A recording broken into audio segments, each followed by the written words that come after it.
अस्सलाम वालेकुम दोस्तों आज की वीडियो में बात करेंगे कि इत्तेज़ाद हसन साहब ने बहुत भयानक इंकशाफात किए हैं ताकतवरों के बारे में। उन्होंने कहा कि जजेस के कमरों से, बेडरूम से, वॉशरूम से कैमरे निकल रहे हैं। ये किसने कैमरे लगाए हैं, कौन लोग हैं इस चीज़ के पीछे, और ये कैमरे महज इसलिए लगाए गए हैं कि जजों को ब्लैकमेल करके उनकी बीवियों की बेडरूम्स की वीडियोस दिखाकर उनके बच्चों को डरा कर धमका कर उनकी मर्जी के फैसले लिए जाए। दोस्तों वीडियो सुने फिर बात करते हैं। तो वो जज साहब के घर से वो कैमरे निकले हैं। कैमरा तो निकला बेडरूम से, कैमरा तो निकला है लिविंग रूम से। अब जब ये जज साहब कहता है कि ये कैमरे क्या कर रहे थे, वो बल्ब बदलना चाहता था। वो बल्ब बदलने गया पीछे तो वो वहाँ कैमरा लगा हुआ उसी सॉकेट में और वो वीडियो चल रही है, वो दिखा के जब मुझे अब ये कोलैबोरेट हो गया उनकी बयान को। अब ये कोलैबोरेशन और रिंग ऑफ ट्रूथ इन 6 जजेस के बयान में और एक खत में आता है। और इन्होंने कोशिश कर ली थी chief justice Amir Mahmood, chief justice Umar Ata Bandial, chief justice Qazi Faizi साहब, क्योंकि उस वक्त जब ये सीनियर जज थे तो उनके सामने भी ये पेश हुआ, ये लिखा है। अब इनके पास एक मोतबाना तरीका यही था कि ये सुप्रीम जुडिशल काउंसिल के सामने पेश कर दे। उसका इख्तियार है कि नहीं, वो एक बड़ा मोतबर पाकिस्तान की अदलियत का सबसे मोतबर आला तरीन इदारा है और जजों को डिसिप्लिन करने के लिए उसको कर दिया। अब यहाँ चल रही है कि जी उन्होंने ये बनाई बात यूं ही बनाई है और किसी एक जमात को फायदा पहुंचाने के लिए। भाई साहब रुके, सुने। 6 जज supreme court, Islamabad high court, सारी कौम को इनका ममनून होना चाहिए। सारी कौम को उन्होंने सामने रख दिया है कि जजों पे इस तरह दबाव डाला जाता है और इस तरह दबाव उन्होंने कहा है सबऑर्डिनेट जुडिशरी में भी जो जज डिस्ट्रिक्ट जज के ऊपर दबाव डाला गया, उसने नहीं दबाव में आया, उसको बहावलपुर भेज दिया, पंजाब वापस भेजा, फिर बहावलपुर भेज दिया। अब इतनी बातें जो कि कोलैबोरेट भी करती हो, जो रिंग ऑफ ट्रूथ भी घंटी बजाती हो कि ये सच्चा है, और 6 जजों आप उनका क्या कर सकते हैं? ये अदलिया अंडर थ्रेट है, ये अदलिया अंडर अटैक है, इट इज अंडर अटैक। और इसके दिफा के लिए अगर जज भी खड़े होते तो पाकिस्तान के बुकरा एक इनकी फौज बन के इनके साथ चलेंगे।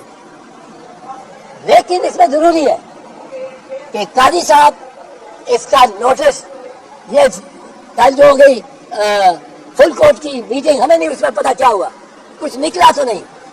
उस फुल कोर्ट की मीटिंग में चाहिए तो ये था कि एक ट्राइब्यूनल बना देते।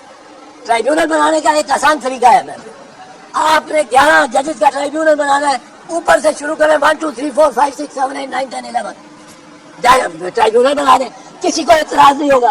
काजी साहब को एतराज होता था उमर बंदयाल साहब के दौर में कि जी वो सीनियर जजेस को नहीं लगाते, जूनियर जजेस को लगाते। आप 11 जजेस का 13 जजेस का बेंच बनाए, सारे सीनियर जजेस रखे बिला इम्तियाज, और उनके आगे ये मुद्दा, ये लेटर एज ए कंप्लेंट पेश हो। वो जजेस जिन्होंने खत लिखा है वो भी पेश हो, उनके मुखरा भी पेश हो, नोटिस दें जिसने इसने रॉन्ग डूइंग भी की है, वो किसी इदारे का हेड है या डिप्टी हेड है, जिसका नाम इसमें आया जिस इदारे का, उसके हेड को बुलाएं, वहाँ उसको ये खत दें और कहें आपका इसके बारे में क्या एक्सप्लेनेशन है। 6 हाई कोर्ट के जजेस का इस तरह दलेरी के साथ ये लिख देना, एक मामला जिसको वो पूरा साल चेज करते रहे, वो कर देना, ये कोई छोटी बात नहीं है। ये अदलिया की बुनियादें हिला देने वाला इंकलाब का पेशखाना है। मैं इसलिए अर्ज करूंगा चीफ जस्टिस साहब को कि इसका फौरी नोटिस लें। ये दिनों की बात नहीं है, ये घंटों की बात है। सीरियस इसमें नजर आए चीफ जस्टिस साहब और उनके सीनियर रफका, सीनियर 9 और 11 और 13 सीनियर जजेस का इसी वक्त ट्राइब्यूनल बनाएं और इसको टेकअप करें कि ये क्यों हो रहा है और कैसे हो रहा है। قادری صاحب میرا ایک چھوٹا سا سوال ہے. ایک وقت تھا کہ انہی ایجنسیوں کے کہنے کے اوپر آپ ٹول بنے اور اس وقت کی حکومت صدر آصف علی زرداری کا بازو مروڑ کے آپ نے عدلیہ کو بحال کرایا تھا. تو آپ کو کیا آپ اس پہ شرمندگی ہوتی ہے یا کبھی کوئی ایسی بات محسوس ہوئی کہ آپ نے اس وقت غلط کیا تھا؟ دیکھو میں نے کوئی کسی کا بازو مروڑ کے نہیں کیا تھا. جی دوستو آپ نے ویڈیو سنی. عدالت کے حکم کی حکم عدولی ہو رہی تھی، الیکشن اپنے ٹائم پر نہیں ہوئے، انہوں نے بھی ایک تحریک چلانے کی بات کی تھی. اس تحریک کا کیا بنا؟ تو آج ان کی تحریک میرا نہیں خیال کہ کچھ بگاڑ سکے گی طاقتوروں کا، قاضی فائز عیسیٰ جیسے لوگوں کا. کیونکہ قاضی فائز عیسیٰ صاحب انہی لوگوں کے پاس جا کر میٹنگ کر رہے ہیں جو کہ ان ویڈیو کی وجہ سے جو فیصلے آئے ہیں ان فیصلوں کے جو بینیفیشری ہیں. قاضی صاحب بھی بینیفیشری ہیں، شہباز شریف صاحب بھی بینیفیشری ہیں. قاضی صاحب انہی کے پاس جا کر بیٹھ کر میٹنگ کر رہے ہیں اور ایک کمیشن بنانے کا کہہ رہے ہیں. تو ان کمیشنوں سے کیا نکلا؟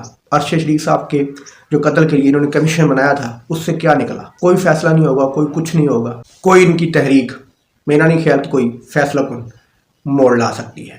تو امید ہے آپ کو یہ ویڈیو انفارمیٹیو لگی ہوگی. اللہ حافظ.